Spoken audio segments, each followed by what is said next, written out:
Pensemos en un cambio tan rápido que ocurre básicamente en el tiempo que le lleva a un médico terminar su residencia.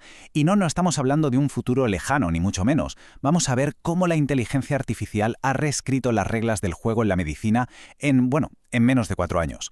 Y todo esto arranca con una pregunta muy sencilla. A ver, pongámonos en situación. Un médico residente con una presión de tiempo brutal necesita una respuesta para el paciente que tiene delante. No es una pregunta de primero de carrera, pero tampoco es algo que necesite la supervisión inmediata de un superior. Es, una de las cientos de preguntas que surgen cada día en un hospital.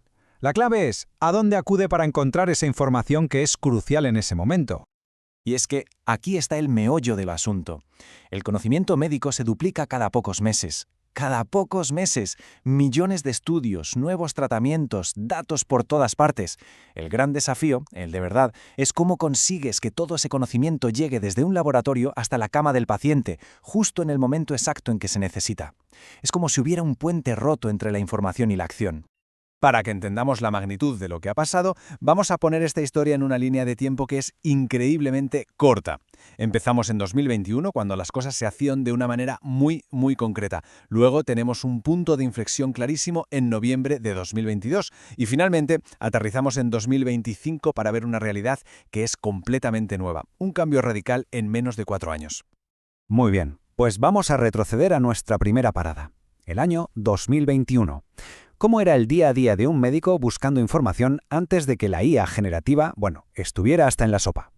Lo que es fascinante de esto es lo que nos cuenta sobre la confianza. En 2021, las entrevistas nos mostraron que los médicos dependían de fuentes que eran oficiales y muy estructuradas. Fijaos, 15 de los 17 encuestados usaban las guías internas de su propio hospital y el Formulario Nacional Británico de Medicamentos. 12 tiraban de las guías NICE, que es como el estándar nacional. Y sí, claro, Google ya estaba ahí, pero lo usaban menos de la mitad, solo 9 de 17. Pero claro, este sistema tenía sus grietas. Los médicos estaban frustrados. Para muchos era una lucha constante para encontrar la información exacta que necesitaban. Sentían que las guías eran demasiado genéricas, que no estaban hechas para el paciente específico que tenían delante. Y todo esto, por supuesto, bajo una presión de tiempo enorme y con la carga de tener que cruzar datos de un montón de fuentes a la vez.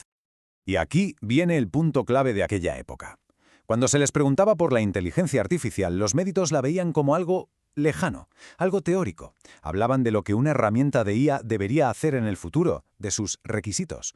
No era una herramienta en su ordenador o en su móvil, era simplemente un concepto. Y entonces, de repente, todo cambió. Un único evento tecnológico que funcionó como un catalizador y alteró el panorama de la información médica de una forma que, sinceramente, nadie se esperaba. Para entender qué pasó, necesitamos una definición rápida. Un modelo lingüístico grande, o LLM, es básicamente el motor que hay detrás de herramientas como ChatGPT. Es un tipo de IA que ha sido, alimentada con una biblioteca digital gigantesca y que ha aprendido a procesar y a generar texto de una manera que es asombrosamente humana. Noviembre de 2022. Esa es la fecha que lo cambia todo. El lanzamiento público de ChatGPT no fue una simple noticia de tecnología. Fue el momento en que una herramienta potentísima salió de los laboratorios de investigación y llegó a los bolsillos y a los escritorios de todo el mundo. Y eso incluye, claro está, a los médicos en primera línea. Saltamos ahora a nuestra última parada en el tiempo, 2025, para ver cuáles han sido las consecuencias directas de ese momento revolucionario. Y esto de aquí ilustra la nueva realidad a la perfección. Mirad los números. De la nada han aparecido herramientas nuevas en la lista. 12 de los 17 médicos encuestados en 2025 usan ChatGPT. 12. Y ojo, mirad lo cerca que está de las búsquedas en Google, que ahora son 14. Es que en un abrir y cerrar de ojos, un chatbot se ha convertido en un recurso casi tan común como el buscador más grande del mundo.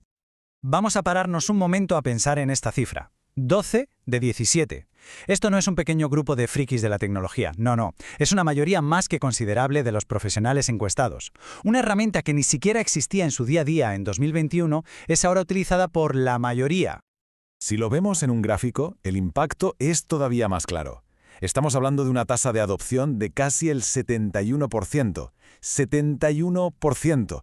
Que una tecnología completamente nueva alcance este nivel de penetración en un campo tan regulado y, seamos sinceros, tan cauto como la medicina y en tan poco tiempo, es que es sencillamente extraordinario. Y esto no va solo de una marca, ¿eh? El estudio nos revela que es un cambio de categoría. Los médicos también están usando un ecosistema de alternativas que no para de crecer. Nombres como Gemini, Microsoft Copilot e incluso herramientas más especializadas como Manus AI o Lightbird AI. La IA se ha convertido en una nueva clase de herramienta en su arsenal.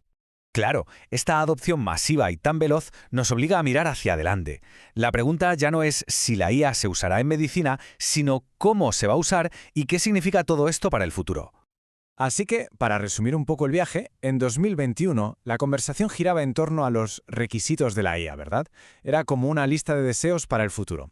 Pues bien, en 2025 la conversación ha pasado a ser sobre la adopción de la IA, una realidad que está presente en la práctica diaria. Es el salto de la teoría a la práctica a una velocidad que no se había visto nunca. Pero, y esto es muy importante, este análisis se cierra con una dosis fundamental de cautela. Citando directamente a los autores, a pesar de esta adopción tan rápida, estos modelos lingüísticos todavía necesitan una regulación integral, así como una evaluación exhaustiva. La tecnología, en resumen, ha avanzado mucho más rápido que los marcos de seguridad, de ética y de regulación. Lo que nos lleva de vuelta a la pregunta del título. La revolución ya ha empezado, de eso no hay duda. Pero que esa revolución nos lleve a un éxito seguro y beneficioso para los pacientes y los profesionales, ¿es eso solo una simple cuestión de tiempo? ¿O va a depender más bien de las decisiones críticas que se tomen ahora mismo sobre su regulación, su evaluación y, sobre todo, su uso responsable?